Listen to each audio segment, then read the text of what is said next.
आइए जाने महाभारत की एक अनसुनी प्रेम कहानी भीम और हिडिंबा के बारे में, जिसके चर्चे आज भी हमारे बीच में हैं। महाभारत के इतिहास से जुड़ी न जाने कितनी ऐसी कथाएं हैं जिनका जिक्र शायद ही आपने कभी सुना होगा।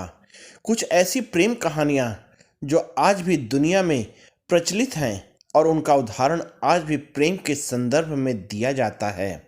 चाहे द्रौपदी और अर्जुन की प्रेम कहानी का जिक्र हो या फिर दुर्योधन के प्रेम में गांधारी का आंखों में पट्टी बांधना हो, चाहे श्री कृष्ण का रानी रुक्मणी को भगाकर विवाह करना हो, ऐसी न जाने कितनी प्रेम कहानियां हैं जो महाभारत काल से प्रचलित हैं। ऐसी ही एक प्रेम कहानी है पांडवों में से सबसे शक्तिशाली भीम और राक्षसी हिडिंबा की। वास्तव में आप में से न जाने कितने ही इस बात से अनजान होंगे कि आखिर इस प्रेम कहानी की शुरुआत कहाँ से हुई और भीम जैसे शक्तिशाली राजकुमार ने एक राक्षसी को अपनी रानी कैसे बनाया। एक बार जब लाक्षागृह के जलने के बाद पांडव जंगलों में छिपकर रहने लगे थे, उस समय एक रात सभी पांडव भाई और कुंती एक वृक्ष के नीचे विश्राम कर रहे थे और भीम हमेशा की तरह सबकी रखवाली कर रहे थे।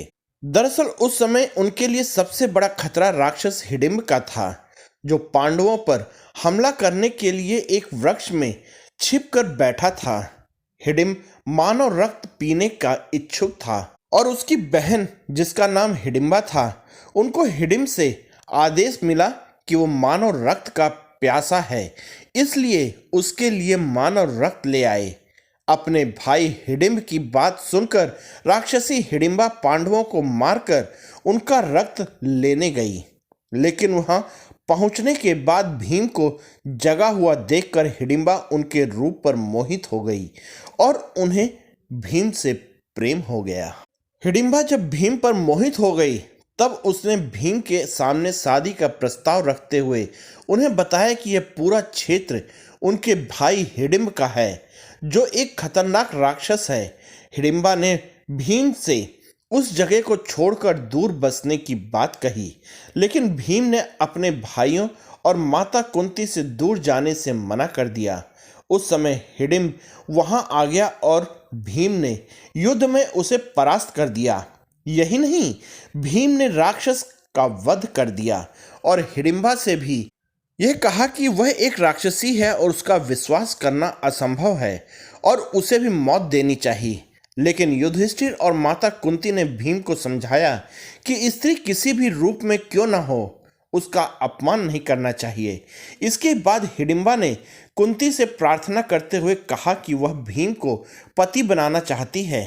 भीम ने इस बात की स्वीकृति दी, लेकिन उन्होंने यह भी कहा कि वह दोनों तब तक ही साथ हैं जब तक उन्हें एक पुत्र न हो जाए। हिडिंबा भीम को उड़ाकर दूर पहाड़ियों में ले गई, जहां दोनों साथ में रहने लगे। हिडिंबा और भीम को एक पुत्र की प्राप्ति हुई, जिसका नाम घटोत्कच पड़ा। उसके ऐसा नाम पड़ने का कारण था कि वह जन्म से ही केशहीन था। इस वीर ने महाभारत के 14वें दिन संग्राम मचा दिया था और कौरव सेना डरकर भागने लगी।